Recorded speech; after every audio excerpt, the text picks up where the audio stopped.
नमस्कार श्रोताओं, आज के विशेष प्रसारण में आप सभी का स्वागत है। आज का प्रसारण हम सभी के लिए विशेष है। आज आकाशवाणी स्टूडियोज में उपस्थित हैं छिंदवाड़ा लोकसभा के माननीय सांसद महोदय श्री विवेक बंटी साहू जी।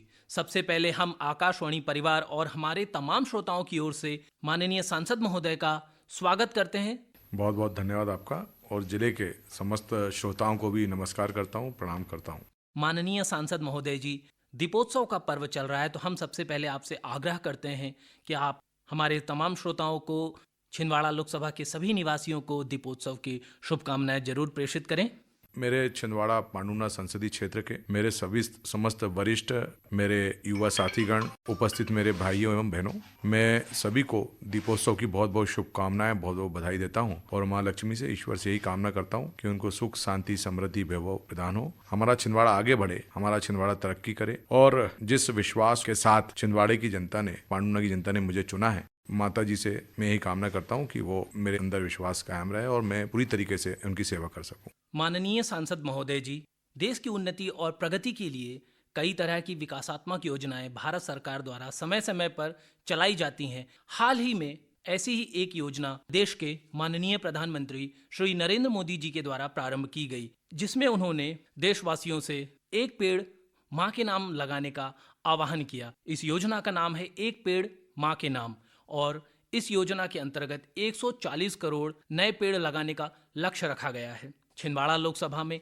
आपके द्वारा इस योजना को किस तरह से जनता के बीच पहुंचाया जा रहा है, साथ ही आप छिंदवाड़ा और पांडुना जिले के निवासियों से इस योजना को लेकर क्या कहना चाहेंगे? देखिए, 2014 में जब देश की कमान प्रधानमंत्री जी ने संभाली, मोदी जी ने संभाली, तो बहुत सारे परिवर्तन ऐसे आए हैं जो हमारे देश की पूंजी रही है, हमारे देश की जो ताकत रही है, इसको पहले भुला दिया गया। हमारे देश में सैकड़ों वर्षों तक मुगलों ने राज किया, उसके बाद अंग्रेज आ गया, फिर जो सरकारें आई उन्होंने हमारी परंपरा, संस्कृति, सभ्यता को भुलाने का काम किया। लेकिन मोदी जी ने कमान संभाली और सबसे पहले अगर कुछ काम किया है तो हमारी परंपराओं को और सभ्यताओं को फिर से स्थापित करने का काम किया है। हमारे देश में ऐसी परंपरा रही और ऐसी सभ्यता रही है कि हम पशुओं से लेकर के पेड़ पौधों को, हर किसी को पूजने का काम करते हैं। हर अनेक अवसर आते हैं, चाहे पोले में हम पशुओं को पूजते, आंवला नवमी आती तो आंवले के पौधे को पूजते, तो जब एक परंपरा सी आ रही है कि हम अपने आस पड़ोस में सभी वस्तुएं आती, चीजें आती, उनको पूजने का काम होता है। तो इसी में जो अंधाधुंध पेड़ों की कटाई हुई, तो इसको लेकर के प्रधानमंत्री जी ने एक मुहिम चलाई, एक पेड़ माँ के नाम। पिछले लंबे समय से वृक्षारोपण होता है जी। लेकिन कहीं ना कहीं जो होता है कि वृक्षारोपण जब होता है तब तो हम वृक्ष पौधा रोपित करके चले जाते हैं, फिर बाद में उसका ध्यान नहीं देते हैं। लेकिन किसी भी इंसान के जीवन में अगर सबसे महत्वपूर्ण स्थान किसी का होता है तो माँ का होता है, और माँ के नाम से अगर एक पौधा लगाएंगे तो वो उसे पालेगा, पोसेगा, उसे देखेगा, उसकी देखरेख करेगा और वो एक बड़ा वृक्ष बनेगा जिससे हम सभी को लाभ होगा। ये एक जन अभियान है और ये एक जन अभियान का रूप ले भी चुका है और इसमें जनता जो है बहुत बढ़ चढ़कर भागीदारी भी कर रही है। एक और जन अभियान जो है हमारे माननीय प्रधानमंत्री जी द्वारा चलाया गया था, जिसे हम स्वच्छ भारत अभियान कहते हैं, जिसपे आपके द्वारा भी छिंदवाड़ा लोकसभा में जगह जगह पर बहुत सारा कार्य किया गया। तो स्वच्छ भारत अभियान को लेकर आपकी भविष्य की किस तरह की योजनाएं हैं और जनता को इससे किस प्रकार से जोड़े जाने का प्रयास किया जाएगा? बिल्कुल, पहले विदेशों में भारत की एक अलग छवि हुआ करती थी। मोदी जी प्रधानमंत्री बने और सबसे पहला कोई अभियान और कोई मुहिम उन्होंने प्रारंभ करी जो एक आज क्रांति के रूप में देश में उभर करके आई और एक बड़ा संदेश उन्हें पूरी दुनिया में दिया है, वो स्वच्छता अभियान का। और आज आप देखें, पहले जहां तहां गंदगी के अंबार पड़े रहते थे, चाहे हम किसी सार्वजनिक स्थान में जाएं, पूजन के स्थान में जाएं, मोहल्ले में जाएं, हर तरफ गंदगी का अंबार रहता था। प्रधानमंत्री जी ने गांधी जी के विचारों को आत्मसात करते हुए संदेश दिया कि गांधी जी स्वच्छता को लेकर के बात करते थे और 2 अक्टूबर से उस समय उन्होंने अभियान प्रारंभ किया। आज देखिए, आज दुनिया में अगर बात होती है तो भारत की स्वच्छता को लेकर के बात हुई कि कैसे एकदम से क्रांतिकारी रूप से परिवर्तन आया। और इस परिवर्तन में आप देखिए, सबसे ज्यादा अगर कोई जुड़ा है तो छोटे छोटे बच्चे। आज बच्चे भी अगर हम कोई बड़े कोई गंदगी करते हैं या गलती करते हैं तो बच्चे वहां पर संदेश देते हैं, हमें सिखाते कि नहीं, ये गंदगी नहीं होना चाहिए। तो मोदी जी ने, जैसे आपने अभी एक पेड़ माँ के अभियान की बात करी, स्वच्छता को लेकर के बात करी, इसी तरीके से हमारी जो एक पूंजी, हम लोग पहले कई बार बातचीत करते हैं और जो लिखा देखते हैं, पढ़ते हैं कि हमारे देश में औसत आयु होती थी किसी की 120 वर्ष, 125 वर्ष। लोग कहते थे कि पुराना जमाना है, पुराना घी खाया। लेकिन हमने जो हमारी उस समय के समय हमारी जो दैनिक भोजन में हमारी वाली जो चीज होती थी मिलेट्स होते थे, श्री अन्न, और जो छिंदवाड़े में भरपूर मात्रा में है। तो जब अंग्रेजों ने शासनकाल किया तो कहीं ना कहीं मिलेट्स को, श्री अन्न को गरीबों का भोजन बता दिया गया। लेकिन आज जिस तरीके से आप हर परिवार में देखेंगे, बीपी की बीमारी है, शुगर की बीमारी है, मोटापे की समस्या है, तो ये सब जो हम आधुनिक रूप से जो आज चीजें आई वो खा करके हो रहा है। अगर हम अपने प्रतिदिन के भोजन में मिलेट्स को अपनाएंगे, कोदो, कुटकी, ज्वार, बाजरा, इसको अपनाएंगे तो हम बीपी की बीमारी, शुगर की बीमारी, मोटापे से हम कर सकते हैं।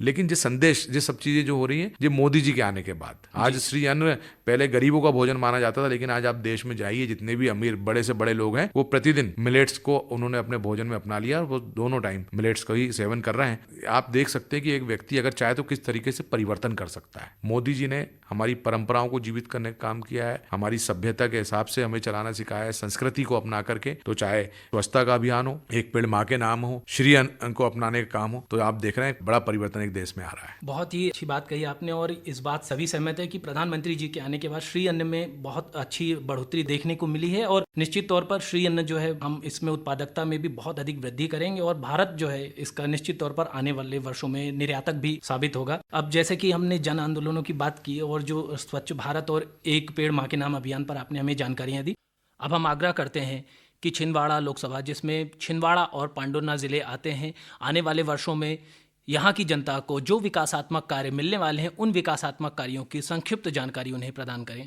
हमारा छिंदवाड़ा पांडुर्ना ऐसी जगह है जिसको प्रकृति ने भरपूर दिया है। हमारे यहाँ छिंदवाड़े से 7 बड़ी नदियां निकलती है जो करोड़ों लोगों की प्यास बुझाने के काम के साथ साथ किसानों की फसलों को सिंचने का काम करती है। हमारे यहाँ कोयला भरपूर मात्रा में है। हमारे यहाँ छिंदवाड़ा जो आज है कॉर्न सिटी के रूप में इसकी पहचान होती है।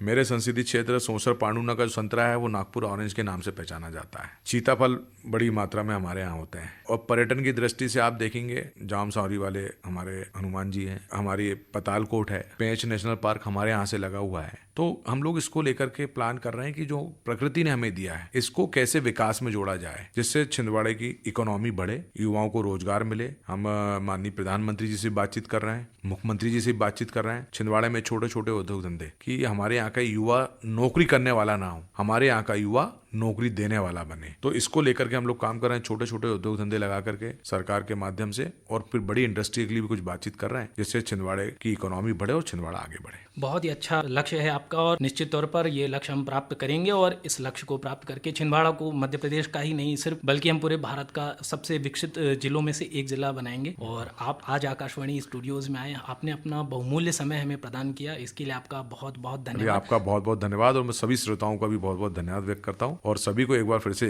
दीपोत्सव की, दीपावली की बहुत बहुत शुभकामनाएं देता हूँ। साथ ही साथ एक निवेदन करता हूँ कि दीपोत्सव में, दिवाली में हम लोग मीठा बनता है घर में, तो इस बार हम लोग श्री अन्न मिलेट्स का मीठा बनाएं और हमारी दिवाली सबकी अच्छी हो। बहुत बहुत शुभकामनाएं, बहुत बहुत बधाई। बहुत ही अच्छी पहल की आपने, और निश्चित तौर पर आग्रह करेंगे अपने सभी श्रोताओं से कि माननीय सांसद महोदय ने जैसा कहा कि श्री अन्न को मीठे में उपयोग करें, तो एक प्रयास जरूर करें सभी, और इस पहल को हम सभी अपने घरों में अपनाएं, और दीपोत्सव में इस बार कुछ नया प्रयोग करें। एक और मेरा संदेश था, ये संदेश है कि दीपोत्सव में, दिवाली में हम लोग दीपक खरीदते हैं, छोटे छोटे चीजें लेते हैं, तो इस बार हमारे देश, हमारे जो स्वनिर्मित है, छोटे छोटे व्यापारी दुकानदार हैं जो ठेला लगाते हैं, तो हम इनसे खरीदें, और जो चाइनीज के जो आइटम है, चाहे लाइट्स हो, दीपक हो, इनका बहिष्कार करें। क्योंकि हम चाहते हैं, हम सभी चाहते हैं कि हमारी दीपावली अच्छी हो। तो जो छोटा व्यक्ति, गरीब आदमी है जो दीपक बनाता है, मूर्तियां बनाता है और छोटी जो लाइट्स बनाते हैं, तो हम लोग अपने यहाँ से बनी हुई चीज लिए, क्योंकि हमारा है कि दिवाली हर किसी की होना चाहिए, चाहे गरीब हो चाहे अमीर हो। तो छोटे आदमी की, गरीबों की दिवाली तभी अच्छी होगी जब हम उसको व्यवसाय देंगे, उससे खरीदी करेंगे। बहुत ही अच्छा संदेश दिया है आपने, और निश्चित तौर पर हमारे सभी श्रोता आपकी बातों को मानेंगे, सिरोधार्य करेंगे, और हम अपेक्षा भी करते हैं कि सभी की दिवाली बहुत ही मंगलमय हो। माननीय सांसद महोदय, आप आज आकाशवाणी छिंदवाड़ा आए और अपना बहुमूल्य समय हमें प्रदान किया, इसके लिए आपका एक बार फिर से बहुत बहुत धन्यवाद। बहुत बहुत धन्यवाद।